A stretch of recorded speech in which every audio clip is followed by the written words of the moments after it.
నమస్తే అందరికీ. ప్రజాస్వామ్యంలో, వ్యవస్థలో, సమాజంలో లైంగిక సంబంధాలు అన్నవి చాలా ప్రమాదకరమైనవి. అవి మనుషులను చంపిస్తాయి, భర్తను చంపిస్తాయి.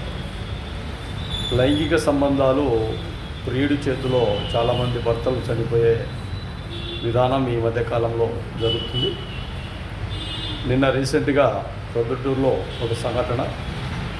ఈ సంఘటన విధానాల్లో దాదాపు 10 మంది దాకా నిందితులు, అంటే చంపడానికి ప్రయత్నించాను వ్యక్తులు.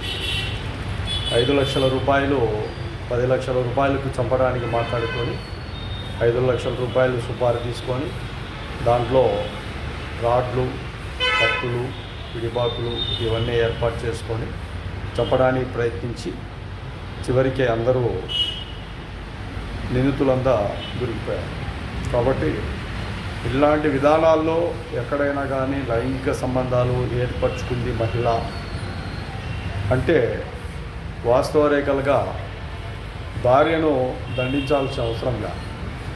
ఇలా వెంటనే ఆ విధానాన్ని క్లోజ్ చేసుకొని విడాకులు తీసుకునే ప్రయత్నంలో భాగంగా మీరు సేఫ్టీగా ఉండే విధంగా కోర్టులో అప్లై చేసుకొని విడాకులు తీసుకోండి. ఇంకా మాటికి ఆమెను దండించడం, ఇంకా రకరకాలుగా ఇబ్బందులు గురి చేసే విధంగా మాట్లాడడం, అవి చాలా వరకు ప్రాణాలకి ముప్పు. ఏ టైంలో ఏం జరుగుతుంది అనేది వాస్తవ రేఖలు చాలా ఇబ్బందిగా ఉన్నాయి. కాబట్టి ప్రజలకు మా మహాజన రాష్ట్ర సమితి విన్నపం ఏంటంటే, ఇలాంటి సమస్యలు ఉన్నప్పుడు కనుమేలుకున్న తర్వాత వెంటనే విడాకులు ఏర్పాటు చేసుకునే విధంగా తీసుకోండి ప్రణాళికలు. అంతే, వేరే విధంగా వాదోపవాదాలు, కొట్టుకోవడాలు, తిట్టుకోవడాలు, చంపుకోవడాలు లేకుండా అంతవరకు క్లోజ్ చేసుకుంటే మంచిదని కూడా చాలా వరకు ఫ్యామిలీస్, కుటుంబాలకు